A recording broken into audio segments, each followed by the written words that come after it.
Seorang wanita ditemukan meninggal dunia di dalam kontrakannya sendiri. Dalam desas-desus yang beredar di awal evakuasi, korban sempat diduga mendiskon nyawanya sendiri karena sayatan di pergelangan tangan. Namun setelah diadakan penyelidikan lebih dalam dan menyusuri riwayat hidupnya sebelum ditemukan meninggal, ada fakta mencengangkan bahwa kepergian korban bukan karena kemauannya sendiri, melainkan ada campur tangan seekor manusia. Dari sini mari kita sama-sama menyelidiki peristiwa pilu yang menggemparkan Pulau Bangka. Cerita ini adalah berita fakta yang berhasil Mia rangkum dari berbagai media terpercaya tanah air dan menyajikannya sebagai alur cerita. Semoga dapat dengan mudah untuk dimengerti.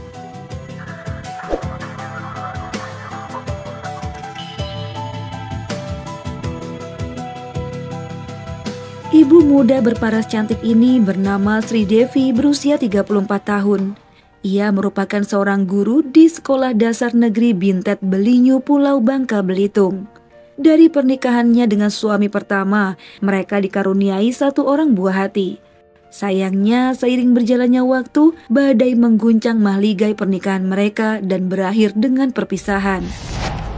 Meski sempat terpuruk dengan nasibnya, Sri Devi nampak tegar merelakan impian indahnya untuk mendapatkan keluarga yang harmonis. Sekarang ia fokus mengajar murid-muridnya dan mengabdi penuh pada profesinya sebagai pendidik. Namun di sela kesibukannya ia terpikat dengan seorang pria yang nampak memiliki pribadi yang baik. Pria yang menawan itu bernama Faryansyah, berusia 24 tahun. Awalnya Sri Devi sempat ragu menerima cinta dari seorang pria yang berusia 10 tahun di bawahnya. Tapi Faryansyah yang udah terlanjur bucin berkali-kali meyakinkan janda anak satu itu untuk menerima cintanya yang tulus dan murni. Akhirnya Sri Devi menerima cintanya dan mengenalkan pria itu pada keluarga besar. Perbedaan usia di antara mereka tak menyurutkan niat keduanya untuk menjalin kisah percintaan. Meskipun ada beberapa anggota keluarga di antara keduanya yang sedikit menentang hubungan mereka, keduanya berhasil membuktikan kekuatan cinta dan berjanji di hadapan penghulu pada tahun 2014. Singkat cerita, mereka bertiga tinggal di sebuah kontrakan yang beralamat di Jalan Bakti Pahlawan Belinyu, Bangka, Belitung. Seperti pasangan lain yang baru menikah, keduanya kompak membina rumah tangga yang harmonis seolah tidak pernah ada keributan yang akan melanda. Tahun pertama dan kedua seolah lulus dari masa kerumitan yang biasanya dialami oleh pasangan baru. Namun setelah memasuki tahun ketiga, beberapa masalah mulai menerpa. Dari masalah kecil hingga ketegangan yang membuat keduanya saling berdiam diri.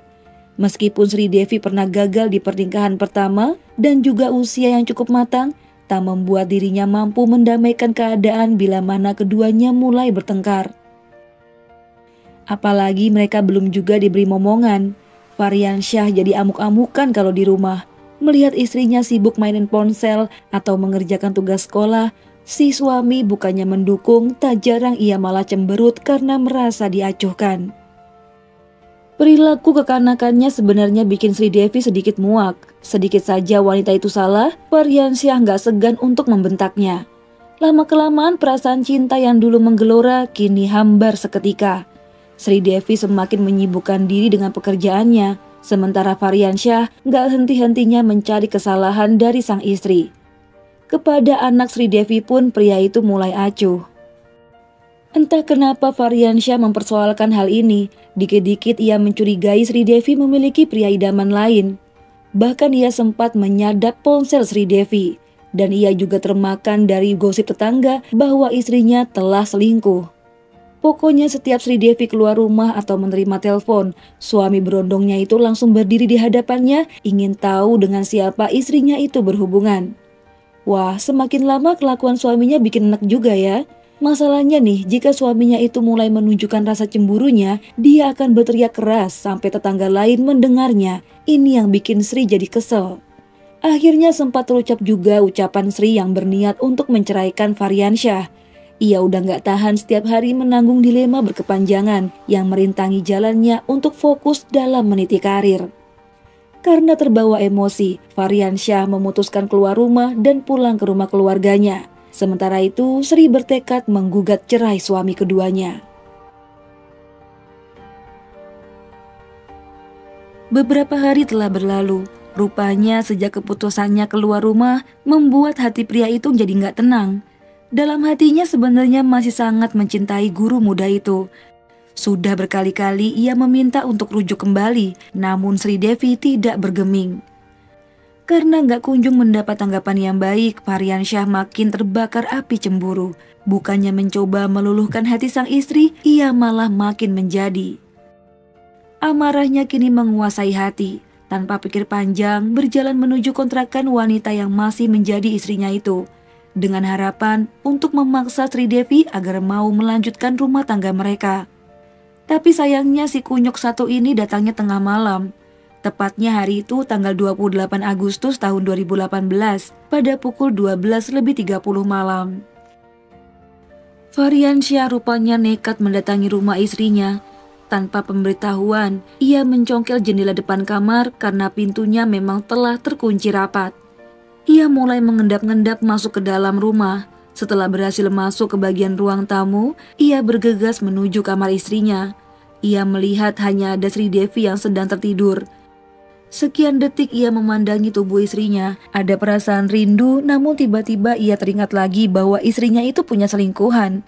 Amarah menyelimuti hatinya. Ia meraih sebuah bantal dan langsung membekap wajah wanita itu dan ditekan sekuat tenaga. Ini membuat korban tersentak kaget. Tubuhnya meronta, berusaha melepaskan beban yang ada di wajahnya. Sri Devi panik gak bisa bernafas, apalagi untuk berteriak. Ia terus menendang apa saja di sekitarnya, berusaha menggulingkan tubuh seseorang di atasnya yang tidak ia ketahui identitasnya. Bagaimana bisa ia tahu? Posisi korban saat itu sedang terlelap, tiba-tiba ditutupi bantal. Sampai akhir hayatnya, mungkin Sri Devi tidak pernah tahu pelaku pembunuhnya.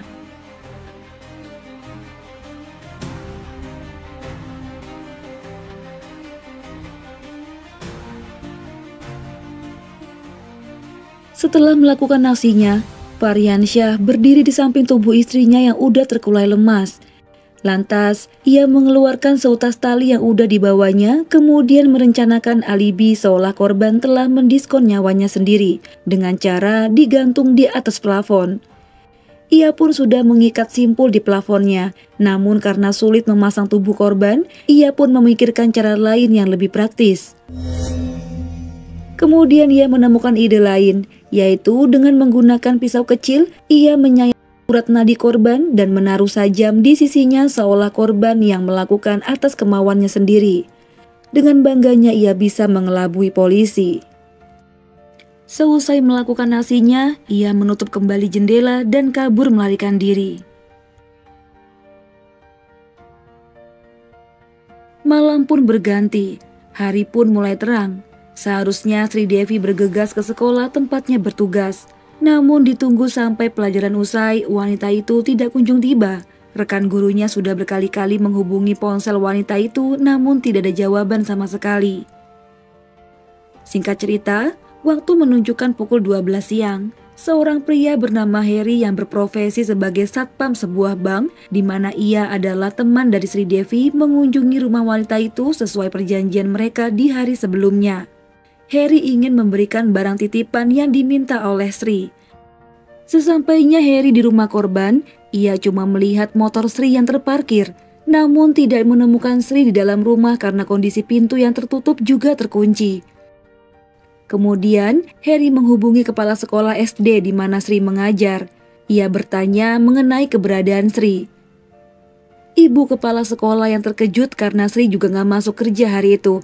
Karena merasa aneh, keduanya memutuskan pergi ke kontrakan Sri Devi bersama-sama untuk memastikan ibu muda itu dalam keadaan baik-baik saja.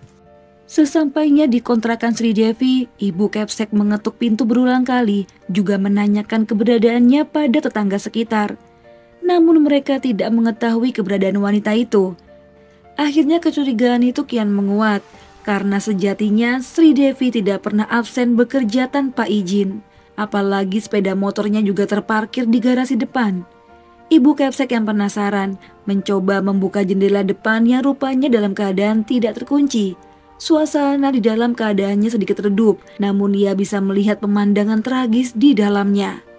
Ibu Kepsek teriak histeris dan memanggil bala bantuan.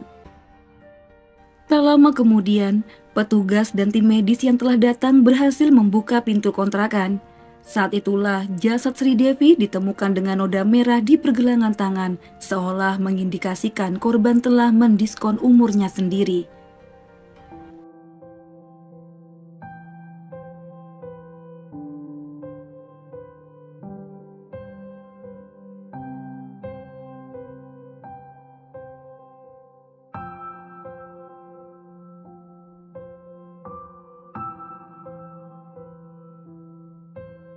Penyidik segera mencari informasi dari keluarga, tetangga termasuk suaminya. Dan dari penelusuran tim, juga berkat hasil forensik, meninggalnya Sri Devi bukan karena keinginannya sendiri. Karena sudah mengantongi beberapa barang bukti juga saksi, termasuk CCTV, polisi mengejar terduga pelaku yang tak lain adalah Faryansyah. Dalam pelariannya, pelaku nggak nyangka bakal ditangkap semudah ini. Pada hari yang sama, ia telah mengira kejahatannya tidak akan dapat terungkap, namun nyatanya mudah bagi petugas mengungkap fakta di balik kematian istrinya sendiri. Singkat cerita, Faryansyah terancam pidana mati karena perbuatannya dianggap sadis dan berencana. Baik teman-teman, bagaimana pendapat kalian tentang kisah ini? Kalau gitu Mia undur diri dulu, mohon maaf jika ada salah-salah kata dalam pembuatan video. Semoga kejadian sama tidak pernah terulang lagi di kemudian hari. Jangan lupa tontonin videoku yang lainnya, sampai jumpa di video selanjutnya. Bye!